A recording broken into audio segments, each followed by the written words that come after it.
రంజాన్ అంటేనే మనకు గుర్తొచ్చేది world famous haleem. And that Hyderabad అట్లా అంటే చార్మినార్ తర్వాత మనకి గుర్తొచ్చేది నోరుంచేది మన మటన్ హలీం. సో చాలా రోజుల తర్వాత అసలు ఈ మటన్ హలీం ఎలా చేస్తారు అని చెప్పేసి చాలా సర్చ్ చేస్తుండే. మొన్న రీసెంట్ కూడా మన ఫేమస్ హలీం అవుట్లెట్స్కి వెళ్తే ఆ రష్ చూసి తట్టుకోలేకపోయాను. సో నేనే చేద్దామని చెప్పేసి డిసైడ్ అయిపోయాను అనమాట. సో మా అక్క కూడా హలీం బాగా చేస్తుంది, తన ఇన్స్పిరేషన్ తీసుకొని. మటన్ హలీంకి కావాల్సిన ఐటమ్స్లో ముఖ్యంగా మనకి ఈ 6-7 ఐటమ్స్ మాత్రం చాలా ఇంపార్టెంట్. దాంట్లో హలీంకి గుర్తొచ్చేది టక్కుమని మనకి తోక మిరియాలండి. సో ఇది చాలా ఇంపార్టెంట్. తోక మిరియాలు, తర్వాత ఇలాచీ, మిరియాలు, సాజీరా, జీలకర్ర, లవంగాలు, బే లీఫ్ అండ్ ఆల్సో దాల్చిన చెక్క. దీంతో పాటు మనము కొంచెం బాదాము, కొంచెము మనకి కాజు అండ్ ఎంత నెయ్యి వేస్తే అంత బాగుంటుందండి. అండ్ పుదీనా. సో దీంతో పాటు ఎన్ని ఆనియన్స్, డ్రైడ్ ఆనియన్స్ వేస్తే అంత బెటర్ అండి. ప్లస్ దీంతో పాటు మనము ఇందాక మంచిగా రోస్ట్ చేసి ఒక 4 hours క్రితమే నానబెట్టుకున్న మన ఇది పప్పులు అన్నీ కూడా, ఇవన్నీ కూడా చూసారు కదా, ఇవి మెయిన్ ఐటమ్స్. దీంతో పాటు ముఖ్యంగా నేను కొంచెం డిఫరెంట్గా చూసి దీన్ని మ్యారినేట్ చేసి పెట్టాను. యుద్ధానికి రెడీ అవుతున్నాను హలీం చేయడానికి.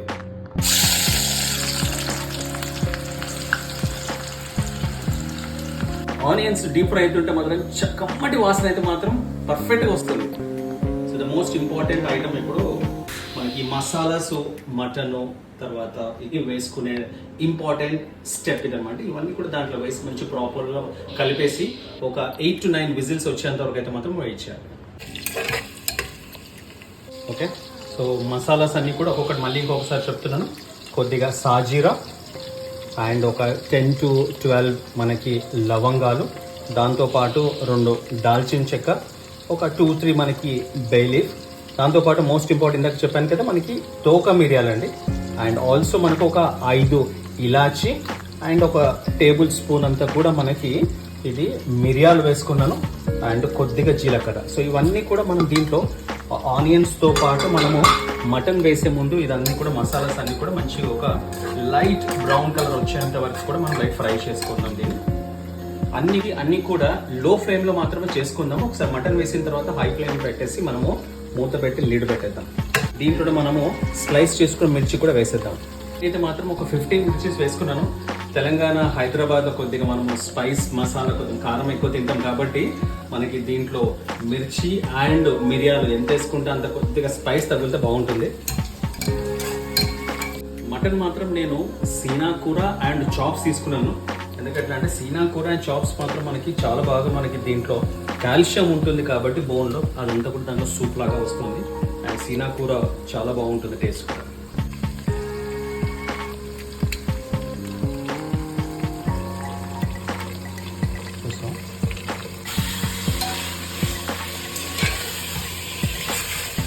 కొద్దిగా పుదీనా ఆకులు కూడా వేసేద్దాం దీంట్లో.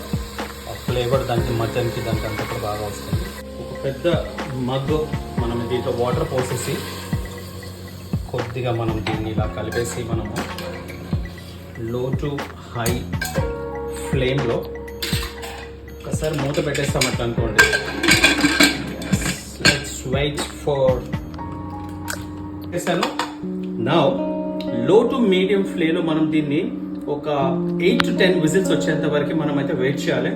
సో నా ఫేవరెట్ సాంగ్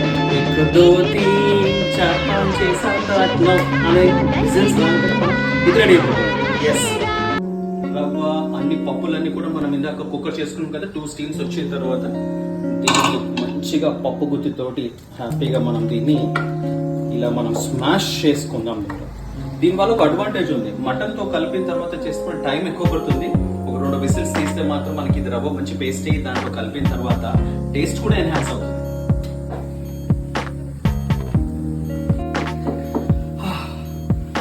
15-20 minutes అయింది అనుకుంటా. ఇప్పుడు చూసారా ఎంత థిక్ పేస్ట్ అయింది. ఇది ఎస్ ఈ కన్సిస్టెన్సీ రావాలి.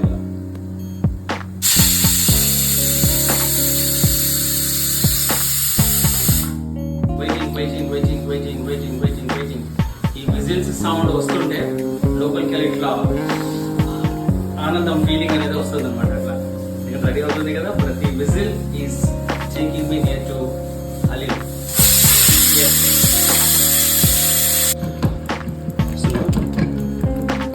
మెయిన్ ఐటమ్ అండి. ఇది ఎంత స్మాష్ చేసుకొని ఎంత బాగా వస్తుంది అనమాట. సో చూసారు కదా, లోపల చూసారు కదా, ఎస్ పర్ఫెక్ట్గా కుక్ అయింది లోపల. ఇప్పుడు మెయిన్ ఐటమ్ అనమాట. ఇప్పుడు నా కండలకి పని పట్టే టైం వచ్చిందన్నమాట. ఎస్, ఇది హలీం అయితే మాత్రం మటన్ అయితే ప్రాపర్ కుక్ అయిపోయింది. ఇది చూసారు కదా. So now it's time. మనం ఇది రవ్వ తర్వాత ఈ పప్పు దినుసులన్నీ కూడా మనము ప్రాపర్గా మనం చేసాం కదా. సో నౌ ఇది దీంట్లో ఇది కలుపుకున్న తర్వాత ప్రాపర్ స్మాషింగ్ అనేది అయితే చేయాలి. అయితే అయిపోయింది. అక్కడ మీరు చూసారు కదా, ఇక్కడ పైన చూడండి, ఇక్కడ మనకి గీ అండ్ దాంట్లో ఉన్న ఆ ఫ్యాట్ అంతా కరిగి మనకి పైన రెడ్ కలర్ వస్తుంది. అది వచ్చింది అట్లా అంటే మటన్ ప్రాపర్ కుక్ అయిపోయినట్టు. అండ్ నెక్స్ట్ వచ్చేసి మోస్ట్ ఇంపార్టెంట్ థింగ్ ఇది మిక్చర్. ఇది సో మనం అది ఎస్ ఎంత కన్సిస్టెన్సీ ఎంత బాగా వస్తుంది కదా, అమేజింగ్. నేనే నమ్మలేకపోతున్నాను ఇంత బాగా వచ్చింది ఎట్లా అంటే.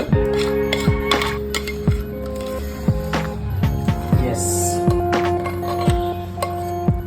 ఇప్పుడు మోస్ట్ ఇంపార్టెంట్ థింగ్ ఏంటి ఎట్లా అంటే ఇది మిక్చర్ అనమాట. ఎస్, ఇది చూడండి, లోపల చూడండి. ఎస్, ఇప్పుడు కొద్దిగా ఫ్లేమ్ని కూడా మనము పెంచుతూ తగ్గిస్తూ దాన్ని మనము సెట్ చేయాలన్నమాట. అంటే దిస్ ఫైనల్ ఇంకా అంతే. ఇంకొక 10 minutesలో క్లైమాక్స్ అనుకోవచ్చు. బాగా దాంట్లో మిక్స్ అవుతుందో ఈ టెక్స్చర్ అండ్ కలర్ కూడా చూసారా. Yes, I'm happy now. ఇందాక నుంచి కొద్దిగా టెన్షన్ పడ్డాను, ఎందుకంటే ఫస్ట్ టైం కదా, ఇది ఎలా వస్తుంది ఏంటి ఎట్లా అని చెప్పేసి. అండ్ ఈ కన్సిస్టెన్సీ అండి, ఎస్ ఈ కన్సిస్టెన్సీ అనేది థిక్ ఇట్లా జావా లాగా మనకి రావాలన్నమాట. ఇట్లా ఎంత థిక్ కన్సిస్టెన్సీ ఉంటే అంత బాగా మనకి తింటూ ఉంటే మనకి వస్తుంది అనమాట. ఎస్, అనుకున్నంత ఈజీ అయితే ఏం కాదు హలీం చేయడం కూడా, but still I'm trying. So దీంట్లో ఇంకొక ఇంపార్టెంట్ ఐటమ్ వచ్చేసి మనం ఇందాక మంచి గోల్డెన్ బ్రౌన్ రోస్ట్ చేసుకున్నాం అనేది ఉంది కదా. సో దాన్ని మనం దీంట్లో యాడ్ చేయాలి. సో ఇదే మెయిన్ అన్నమాట. ఇది ఫ్లేవర్ ఇచ్చేది ఇది అనమాట. కొంచెం ఇట్లా క్రష్ చేస్తూ వేస్తే బాగుంటుంది. కొద్దిగా అంతా వేయకుండా కొద్దిగా అదే మనం ఫైనల్గా మనం టాపింగ్కి మనం పెట్టుకుందాం. దీంతో పాటు మనము మోస్ట్ ఇంకొకటి ఫ్లేవర్ వచ్చేది మనకి రోజ్ పెటల్స్ అండి. మంచి రోజ్ పెటల్స్ కూడా మనం దీంట్లో వేసుకుందాం. సో ఆఫ్టర్ 3 hours తర్వాత ప్రాపర్గా పర్ఫెక్ట్గా వచ్చిందండి. అది పర్ఫెక్ట్గా ఎందుకు అంటున్నా అట్లా అంటే ఈ కన్సిస్టెన్సీ రావాలి. ఎస్, ఈ కన్సిస్టెన్సీ వచ్చింది ఎట్లా అంటే మనకి హలీం రెడీ అయినట్టు. కొంచెం కాజు, ఫ్రైడ్ ఆనియన్స్ అండ్ ఒక బాదాం, ఒక ఎగ్ పెట్టుకొని దీన్ని తింటే ఉంటుంది కదా, ఇది కదా మనకు కావాల్సింది. సో ఆఫ్టర్ 3 hours ఆఫ్ ప్రాపర్గా మనము ఒకటి దానికి కావాల్సింది చేసిన తర్వాత ఇది రెడీ అయింది. కొద్దిగా నిమ్మకాయ దీంట్లో పిండేసి అండ్ ఒక 3-4 drops వేసుకున్న తర్వాత ఉంటుంది కదా, ఇది మన హైదరాబాదీ మటన్ హలీం రెడీ.